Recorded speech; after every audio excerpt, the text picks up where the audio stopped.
Wassalatu wassalamu ala nabiyyina Rasulillah Muhammad ibn Abdullah wa ala alihi wa ashabihi wa man ittaba'a hudah. Qala ta'ala a'udzu billahi minasy syaithanir rajim. Bismillahirrahmanirrahim. Ya ayyuhalladzina amanu taqullaha haqqa tuqatih wa la tamutunna illa wa antum muslimun. Sadaqallahul azim. Bapak Ibu yang dirahmati oleh Allah, marilah kita selalu memanjatkan puji syukur kehadirat Allah Subhanahu wa taala yang selalu melimpahkan rahmat, nikmat, taufik, hidayah kepada kita semua. Mudah-mudahan Allah selalu menjadikan kita hamba yang pandai bersyukur. Bapak Ibu sekalian, mari kita lanjutkan kajian kita tentang thaharah dengan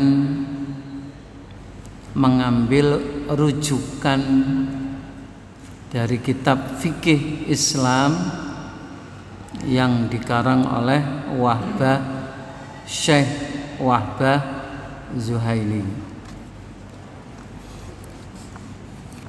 Kemarin sudah saya ta'arufkan kepada jenengan tentang buku Al-Fiqhul Islami wa Adillatuh dan penulisnya yaitu Syekh Wahbah Zuhaili. Pada hari ini kita lanjutkan fokus tentang thaharah. Walaupun thaharah kemarin sudah kita singgung. Bapak Ibu sekalian, kita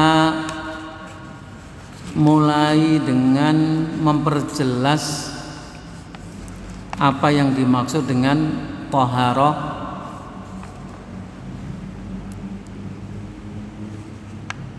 Biasanya di dalam kitab itu ta'rif atau definisi yang mudah diingat dan mudah ditirukan, itu at-thaharatu diartikan izalatun najas wa raf'ul hadas.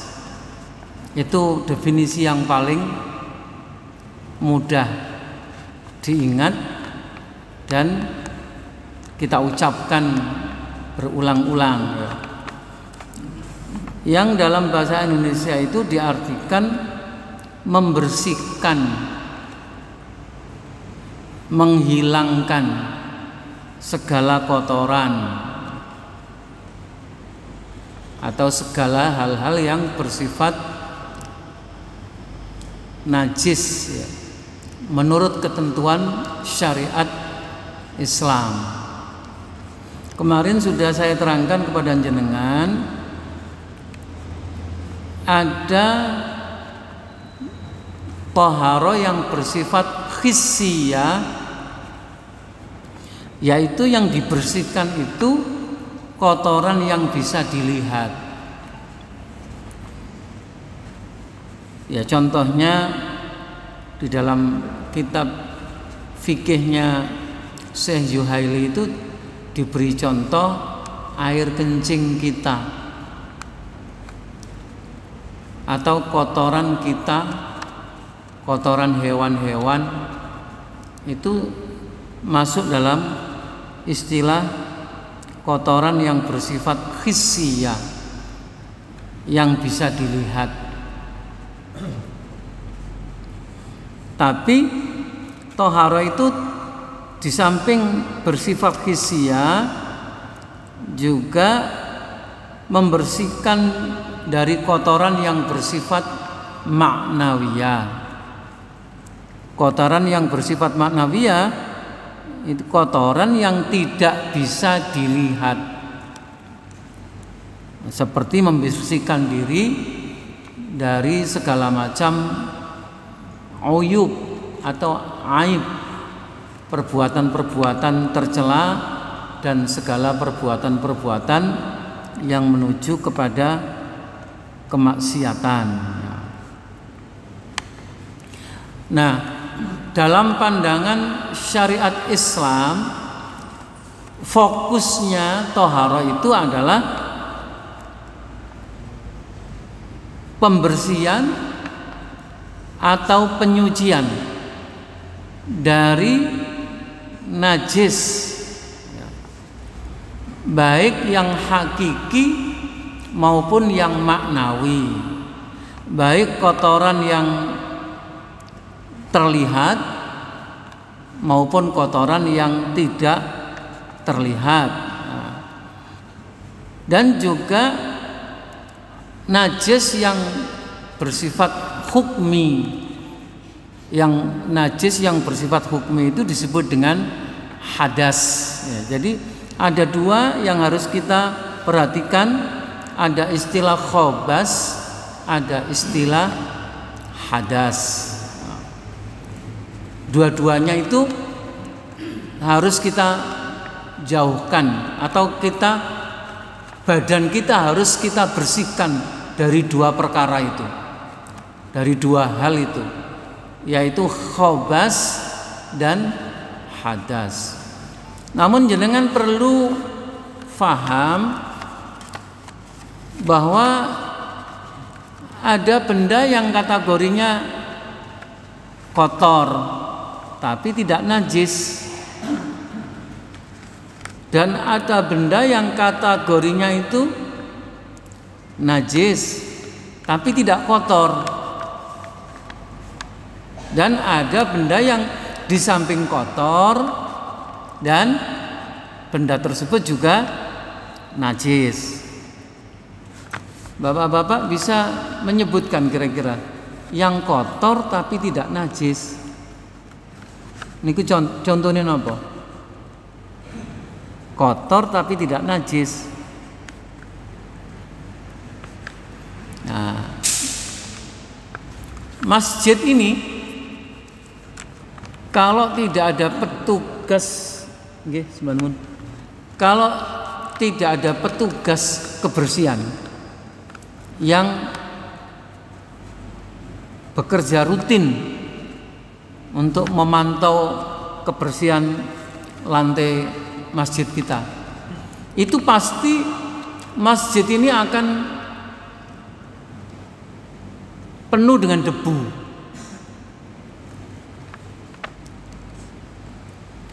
Kalau tidak terawat kebersihannya sampai 1 minggu, ya mungkin kalau ada orang datang soft pertama, soft kedua, soft ketiga, itu debu akan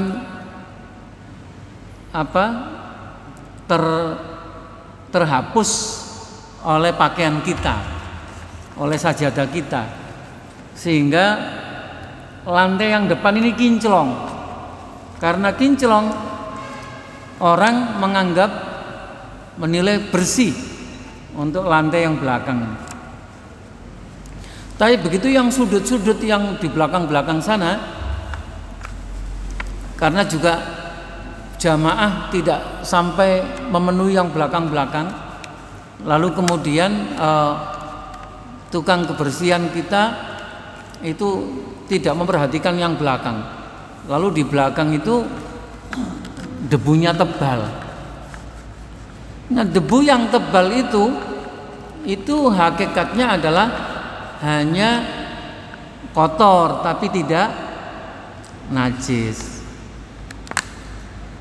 Walaupun hanya kotor bukan najis, kalau misalnya ada pendatang masuk ke masjid kita, ada rombongan musafir masuk ke masjid kita, begitu merasakan lantai masjid ini terasa debunya sangat tebal, itu bisa jadi orang lalu keluar, sudah kita cari tempat sholat di masjid yang lain. Kenapa Pak? Di sini masjidnya bagus, indah, besar. Iya tapi kotor. Nah, gara-gara kotor itu orang tidak nyaman, walaupun tidak najis ya, tidak nyaman melaksanakan sholat di tempat yang kotor. Jadi kotoran pun walaupun tidak najis itu perlu diperhatikan untuk dihilangkan, untuk disingkirkan, dibuang, dihilangkan. Bahkan kadang-kadang pengalaman saya pribadi sering sekali khutbah Jumat pakai baju putih yang bersih, lalu naik mimbar. Mimbar itu tidak diperhatikan sama takmir. Begitu kita khutbah, tangan kita taruh di mimbar, itu lengan baju ini tebal, kena debu, karena mimbarnya tidak pernah diperhatikan kebersihan dan kesuciannya. Memang tidak najis, tapi tidak nyaman. Orang yang bertugas khutbah Jumat di situ ya kita ketemukan kadang-kadang kotoran cicak, kotoran kecoa bercampur dengan debu. Atau mungkin yang bisa kita sebut hanya kotor tapi tidak najis. Nah, kadang-kadang ada orang berdoa, berzikir, itu sampai meneteskan air mata. Meneteskan air mata, cairan dari mata, cairan dari hidung kadang-kadang keluar, lalu dihapus dengan sapu tangan ya, dihapus dengan sapu tangan pakai tisu, lalu sapu tangannya itu dimasukkan di saku celananya dan dia tetap ikut sholat di situ. Wonten mboten? Ada, tetap sholat di situ. Nah itu hukumnya bagaimana? Ya itu memang kotor tapi tidak najis. Itu yang harus kita perhatikan. Walaupun tidak najis, meskipun sekedar kotor, kalau bisa juga itu dibuang. Itu yang disebut dengan al-khobas. Ada yang najis tapi tidak kotor, najis tapi tidak kotor. Nah, apa itu contohnya?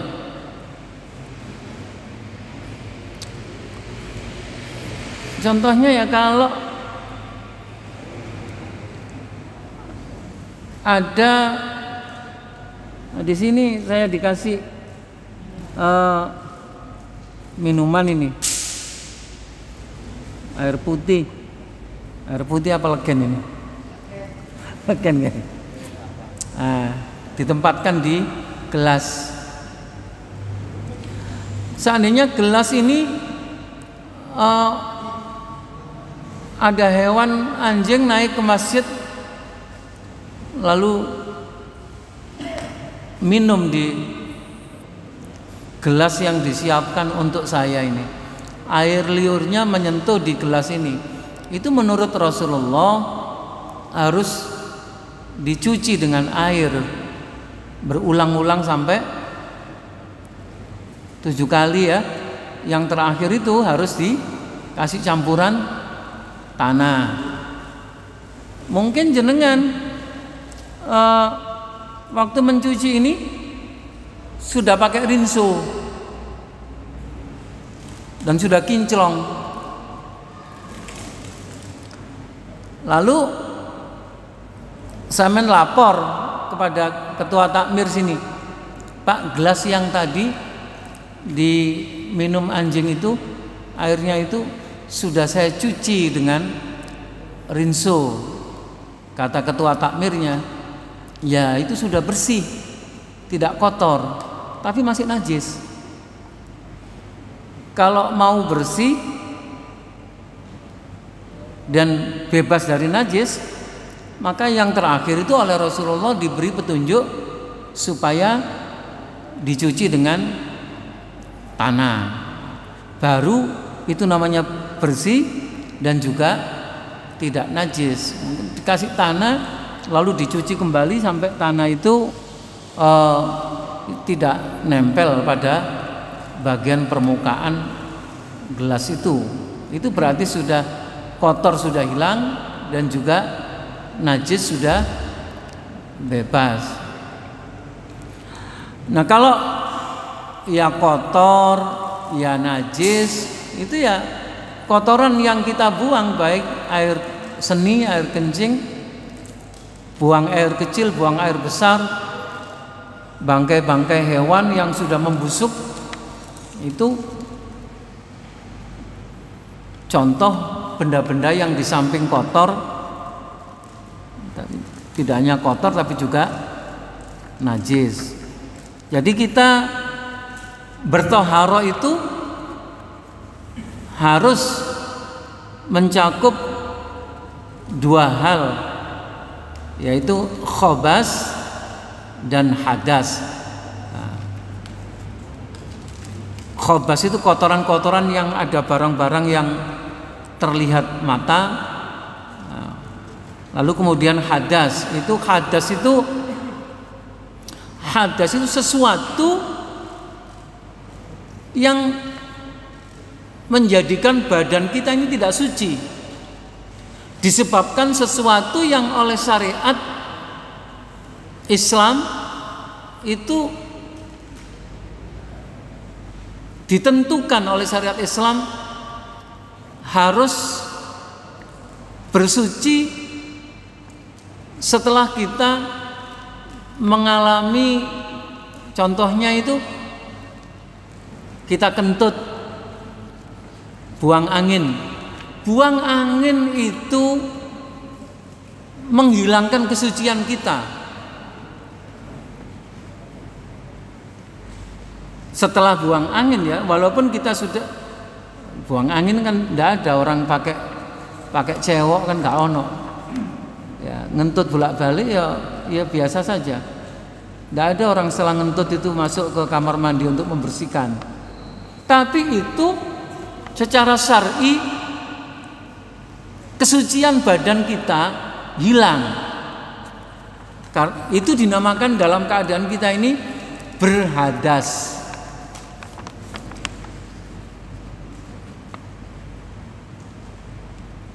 Begitu juga buang air besar. Setelah buang air besar, walaupun kita sudah bersuci dari kotorannya, tapi kesucian badan kita itu hilang sebelum disucikan. Orang berhubungan suami istri, walaupun sudah dicuci bagian alat kelaminnya misalnya, tapi kesucian badannya hilang setelah berhubungan suami istri itu. Atau untuk orang perempuan haid dan nifas, dalam keadaan haid dan nifas kesucian badan itu hilang.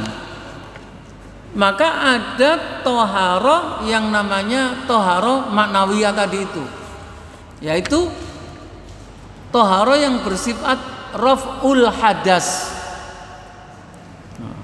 Bagaimana cara membersihkannya? Nah, diterangkan itu di dalam kitab fikih ini. Jadi di tisu tadi setelah kita jelaskan pengertian toharo dan ada pembagian yang namanya toharo hissiyah, ada toharo maknawiyah. Di sini diterangkan begini. Sesuai dengan pengertian toharo yang sudah dijelaskan tadi, maka pembagian toharo dibagi menjadi dua. Ini saya pertegas. Yang pertama toharoh hadas, yaitu bersuci dari hadas. Seperti yang baru saya terangkan tadi, hadas adalah sesuatu yang dapat menghilangkan kesucian badan karena sebab tertentu yang ditentukan oleh syariat Islam. Kesucian badan kita hilang karena buang angin, buang air kecil atau buang air besar. Kesucian badan kita hilang karena berhubungan suami istri, mengeluarkan darah haid atau nifas bagi orang perempuan. Ini jenis toharoh yang pertama tadi, yaitu toharoh hadas. Lalu ada toharoh khobas, bersuci dari kotoran, misalnya berbagai macam kotoran atau benda-benda najis yang bisa saja mengena kepada badan, pakaian, tempat sholat dan sebagainya. Kalau hadas kan mengena kepada badan saja, paham ya? Kalau hadas itu mengena kepada badan saja, tapi kalau khobas itu bisa mengena kepada badan, bisa mengena kepada pakaian, bisa mengena kepada tempat ibadah kita. Dan kalau kita ingin tempat tidur kita bersih dan suci, ya tempat tidur kita juga kita bersihkan dari khobas. Nah, kalau hadas itu urusannya dengan badan saja, tapi kalau khobas itu bisa dengan badan, kena pakaian, kena tempat ibadah kita. Nah, untuk menghilangkan hadas maka dilakukan dengan cara berwudu. Kalau urusannya tadi itu buang air, buang angin, kentut, atau buang air kecil, ya, kencing, atau buang air besar, itu saya katakan kesucian badan hilang karena itu. Dan cara mensucikan badan kita itu dengan berwudu atau mandi janabah. Ini kalau kita selesai berhubungan suami istri, berwudu dan mandi janabah itu dengan menggunakan air. Atau kalau tidak mendapatkan air, kita gunakan dengan cara tayamum. Tayamum menggunakan tanah sebagai ganti dari wudu dan mandi janabah. Tayamum juga nanti akan kita pelajari. Jangan sampai orang bertayamum lalu yang dia lakukan sama dengan wudu. Jadi saya waktu berangkat naik haji di pesawat, di sebelah kanan saya ada seorang jamaah dari petugas kepolisian. Setelah diberitahu pramugari bahwa pesawat ini sudah masuk waktu sholat, nah, lalu kemudian tanya tempatnya wudu, maka saya jelaskan di pesawat tidak memungkinkan wudu. Kalau bisa ya jenengan tayamum. Lalu beliau bertayamum. Tayamumnya ya seperti berwudu, mulai dari membasuh tangan, membasuh wajah, lalu kemudian membersihkan kedua lengan, lalu kemudian mengusap kepala, lalu mengusap, membasuh kaki. Jadi tontonan oleh jamaah yang lain. Iku lapo iku. Ini harus kita pelajari. Bagaimana sifat Rasulullah berwudu, bagaimana sifat Rasulullah mandi janabah, dan bagaimana sifat Rasulullah bertayamum, supaya wudhu kita seperti wudhunya Rasulullah, mandi kita juga seperti mandinya Rasulullah, dan tayamum kita juga seperti tayamumnya Rasulullah. Untuk menghilangkan khobas, tadi yang hadas ya, untuk menghilangkan khobas atau kotoran bisa dilakukan dengan 3 cara. Apabila dengan menggunakan air, caranya adalah membasuh, lalu mengusap dan memercikkan air. Membasuh, mengusap dan memercikkan air. Jadi kalau kotoran tuh nempel pada pakaian, ya pakaian harus dibasuh. Kalau di zaman Nabi Musa dulu pakaian digunting, kotorannya itu digunting, kain yang terkena kotoran dibuang. Tapi di zaman Rasulullah sudah berubah, istilahnya dimansuh, dihapus aturan syariat yang lama, diganti aturan syariat yang baru. Dibasuh, kita dikucek bagian-bagian yang kotoran yang nempel di situ. Di zaman Rasulullah ada seorang sahabat kencing di dalam masjid, tapi masjidnya tidak pakai porselen seperti kita, masih pasir.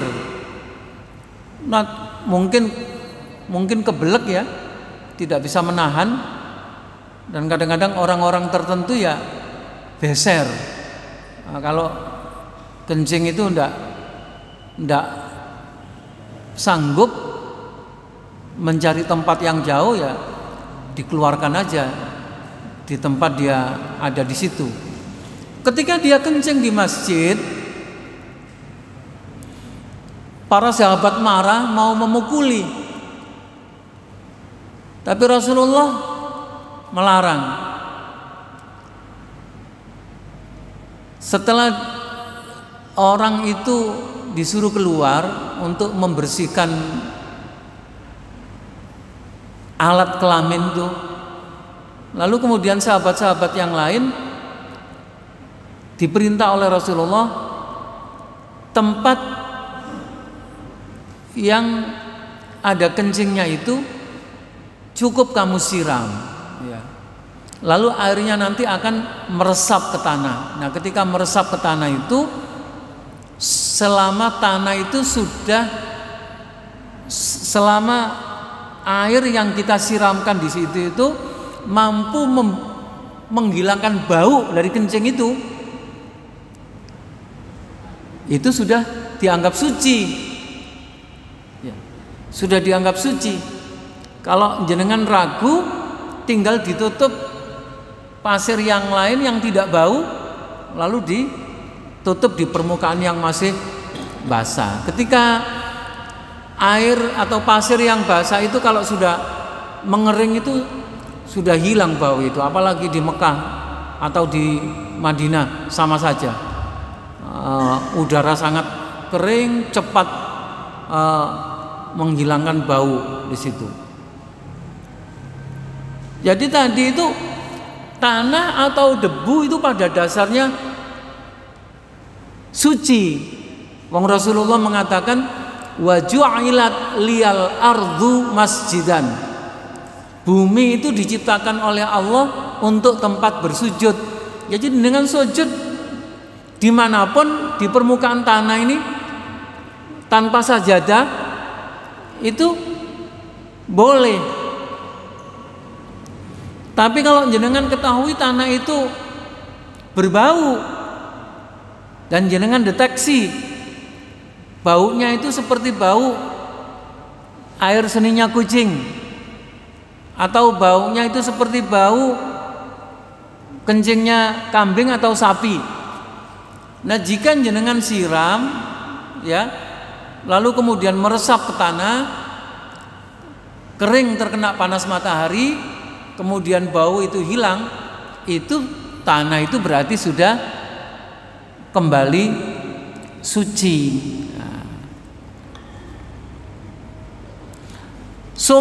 Air di sumur, kalau di tempat-tempat tempat wudhu kita, kalau ada kotoran cecak, mengapung-apung kecil, lalu jangan buang itu kotorannya, lalu jangan cium airnya itu.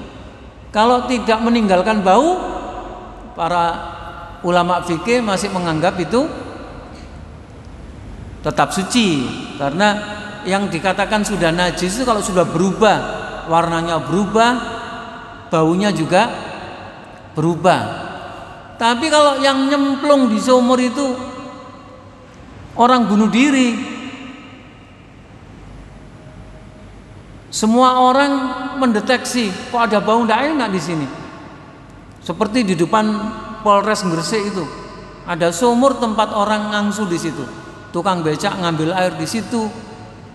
Semua orang ngambil, tahu-tahu ketika ada orang ngangsu di situ baunya tidak karu-karuan.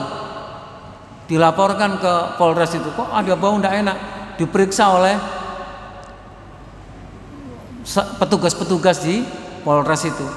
Diketahui di situ ada orang bunuh diri, mati di situ sudah membusuk ya. Ditarik sama polisi itu sudah dalam keadaan badannya sudah membengkak ya. Nah itu Rasulullah menganjurkan, apakah itu bangkai manusia atau bangkai hewan, diangkat bangkainya, lalu air yang sudah bau itu sedot pakai sanyu, dibuang, lalu kemudian setelah dibuang sumber yang lain datang ke situ, yang dibuang yang bau sudah habis, sumber yang baru datang sudah tidak bau. Sumber yang baru yang sudah tidak bau itu menandakan air itu sudah kembali dalam keadaan suci, bisa digunakan berwudu kembali, bisa dipakai mandi janabat lagi. Adapun yang memercikkan, yang di sini ada kata memercikkan, dipercikkan saja, itu kasusnya adalah Rasulullah menggendong bayi laki-laki. Bayi laki-laki itu belum makan apapun kecuali air susu dari ibunya. Ya, katakan Rasulullah itu melihat ada seorang ibu gendong bayi, lalu dia melihat bayi itu sangat tertarik menggendong. Tiba-tiba kemudian bayi itu pipis. Kata si wanita itu, "Ya Allah, ya Rasulullah, maafkan saya, anak saya mengotori Rasulullah." "Oh enggak," kata Rasulullah, "enggak apa-apa." Lalu Rasulullah ambil air, itu cuma dipercikkan saja. Dipercikkan saja, kata Rasulullah, "Ini sudah suci." Kok begitu? Ya begitu aturan syariat yang Rasulullah jelaskan, ya seperti itu. Tidak, ya kalau jenengan zaman sekarang ya tidak srek, tetap diambil popok itu, dimasukkan mesin cuci, dikasih multo supaya kembali bersih, harum. Tapi secara syar'i itu dipercik air sudah tidak apa-apa. Memang mengapa kok begitu? Iya, kalau jenengan di sini gampang mendapatkan air. Tapi kalau di daerah Madinah, di Mekah, air itu tidak semudah di sini. Karena itu di zaman Rasulullah itu kalau buang air kecil atau buang air besar, yang dilakukan Rasulullah dan para sahabat lebih sering beristinja dibanding dengan bersuci dengan air.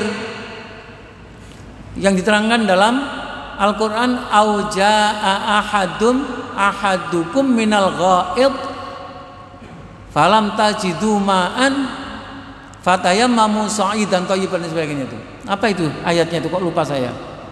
Yang ada auja ahadukum minal ghaid itu artinya cara wong Gosari ngoten nggih. Enggak ketemu air lalu lari ke gunung, lalu di gunung tuh ada tempat yang agak jurang, lalu dia buang kotoran di situ. Setelah buang kotoran situ, lalu dia menggunakan batu dipakai istinja. Bahasa orang sini namanya peper.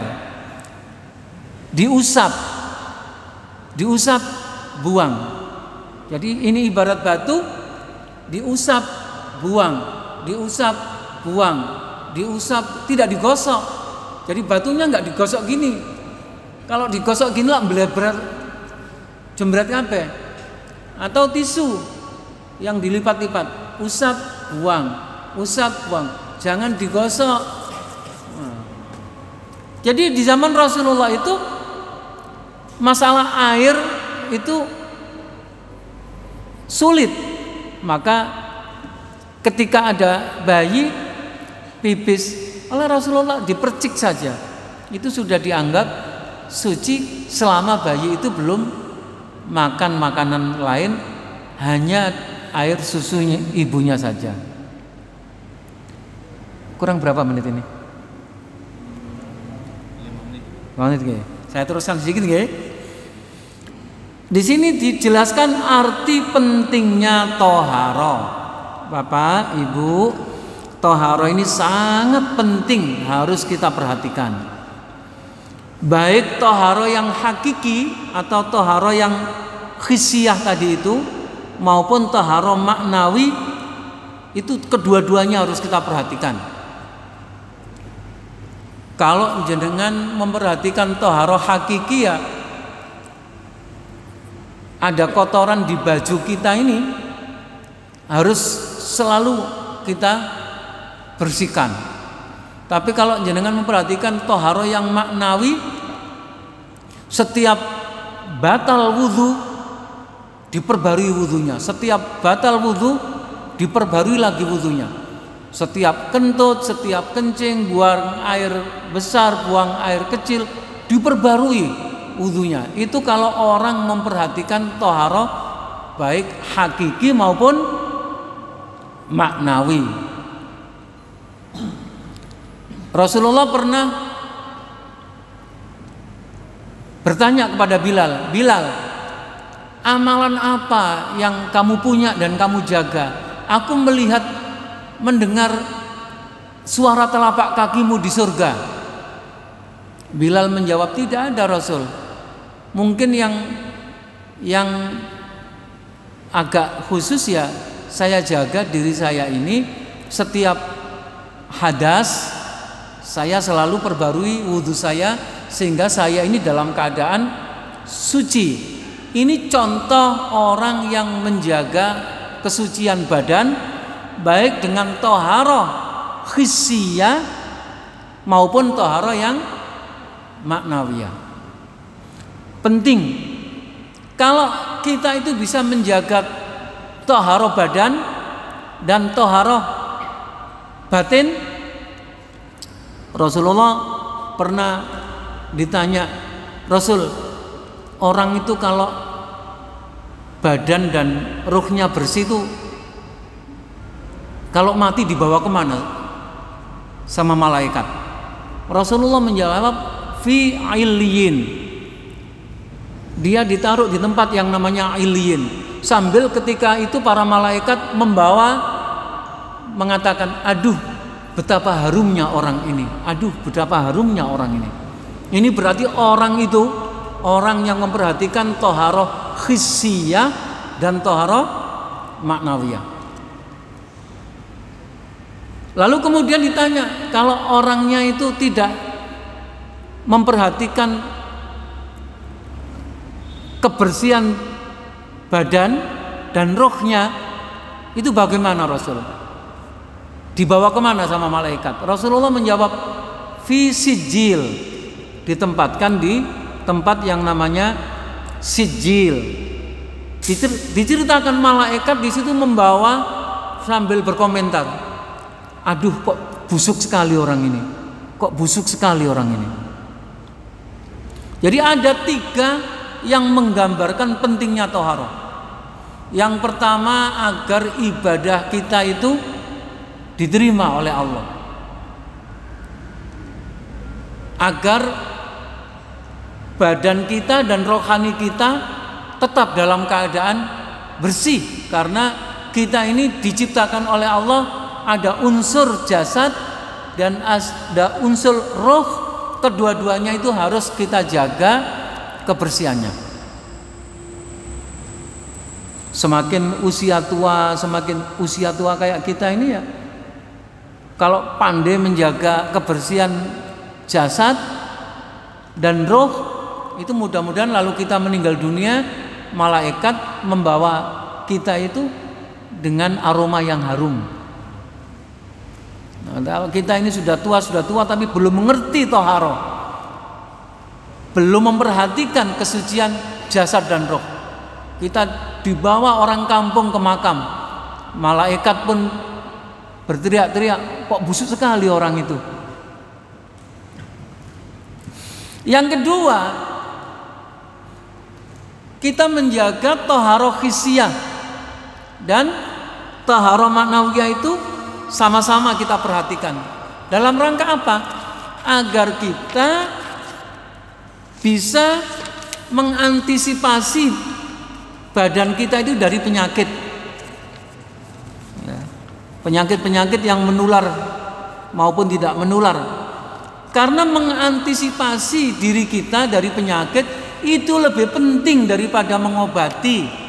Nah, itu diterangkan dalam buku Syekh Wahbah Zuhaili tadi itu. Karena kita itu mengobati lebih merepotkan, lebih menyulitkan kita, lebih membutuhkan biaya yang besar dibanding dengan kita menjaga toharoh. Kalau kita bisa disiplin menjaga toharoh kita, insya Allah hidup kita itu selalu dalam keadaan sehat. Yang ketiga, seorang muslim harus menjadi contoh dalam kebersihan dan kesucian, baik secara lahir maupun secara batin. Jadi dengan syariat Islam yang namanya toharoh ini mengajarkan seorang muslim tuh harusnya menjadi contoh, lingkungan dirinya, badannya bersih, pakaiannya bersih, tempat ibadahnya bersih, rumah tempat tinggalnya juga bersih, tempat-tempat fasilitas umumnya bersih, kotanya bersih. Tidak hanya bersih, indah. Keindahan dan kebersihan yang ditampilkan oleh orang Islam itulah bukti terhadap syariat Islam yang mengajarkan kebersihan tadi itu. Jangan sebaliknya, ajaran toharoh kita yang punya, tapi orang-orang yang tidak mengerti ajaran toharoh malah bersih badannya. Tapi kalau saya misalnya waktu ke Beijing, saya lihat orang pipis di terminal itu ya, airnya itu cuma cukup membuang kencingnya saja. Tapi untuk membersihkan kelamin sudah tidak bisa lagi. Begitu turun di Bandara Juanda, nah itu kita seger saenak dewe kita. Yo bau hilang, alat kelamin kita juga bisa kita bersihkan. Tapi di daerah-daerah sana itu kayaknya yang penting kencing tadi itu buang. Lalu setelah itu kemudian dimasukkan lagi ke celana, tarik resleting, walaupun itu belum disucikan. Nah itu bedanya antara orang Islam yang tahu toharoh dengan orang yang tidak tahu toharoh. Bapak Ibu sekalian, karena sudah isya, saya akhiri. Mudah-mudahan bisa diambil pelajaran bagian-bagian yang penting tadi. Jika ada kurang jelasnya saya menyampaikan, mohon dimaafkan. Mari kita akhiri dengan bacaan hamdalah. Alhamdulillahirabbil alamin. Subhanakallahumma wa bihamdik, Asyhadu an la ilaha illa anta astaghfiruka wa atubu ilaik. Wassalamualaikum warahmatullahi wabarakatuh.